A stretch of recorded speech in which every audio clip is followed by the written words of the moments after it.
بوجخانه منطقه اورال روسیه روز 12 مارس سال 2024 خبر داد که کارمندان بوجخانه در فرودگاه چلیابینسک از کوشش به تاجیکستان بردن 4 میلیون روبل پول نقد پیشگیری کردند. بنا به خبر نشر شده این مبلغ بزرگ برابر 43600 دلار را کارمندان بوجخانه از بغاج زن و شوهری که با هواپیمای چلیابینسک دوشنبه پرواز می‌کردند پیدا کردند.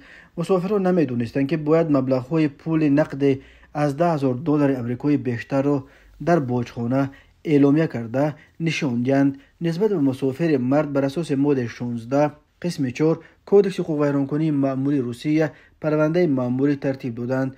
مبلغ طبق قانون ممکن را به این شهروند و همسر او برگردانیدند، ولی مبلغ‌های باقی مانده را تا قرار دادگاه از آنها گرفتند.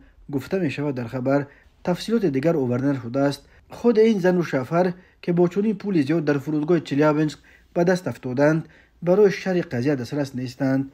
طبق قانون مقامات بوجخانه باید نزدیک 2 میلیون روبل را که حق برآوردنش را دارند به این مسافران برگردانده بیش از 2 میلیون دیگرش را بگیرند.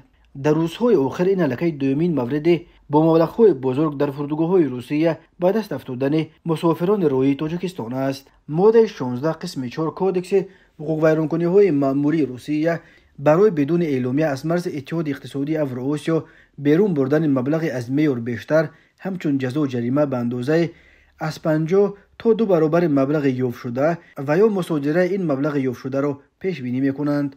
حکومت روسیه در پی اعمال تحریمات سنگین بین المللی بعد جنگ ضد اوکراین انتقال پول به خارج این کشور را تحت نظارت شدید گرفت و خیلی محدود کرده است. حالا از روسیه برآوردن مبلغ بیش از 10,000 دلار را کاملا منع کردند. بیرون برآوردن پول نقد با روبل روسی محدود نشده است، ولی در صورت برآوردن مبلغ طبق قرب رسمی از 10,000 دلار آمریکایی بیشتر باید صاحب پول اعلامیه پر کند.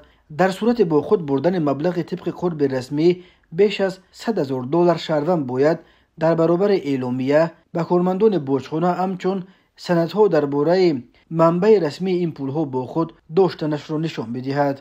بسیاری از مهاجران تاجیک پولهای با عذاب در مهاجرت کار کردهشان را به صورت نقد به وطن می‌آورند. از مهاجران تاجیک دعوت می‌کنیم که هنگامی از روسیه برآوردن پول نقد خیلی احتیاط و طبق قانون کنند تا که پولهای با اینقدر عذاب و مشقت در ملک غربت به دست آوردهشان را مصادره نکنند. پر کردن اعلامیه گمرکی کاملا بی پول است و در صورت پر کردن آن کسی حق مصادره پول شما را ندارد.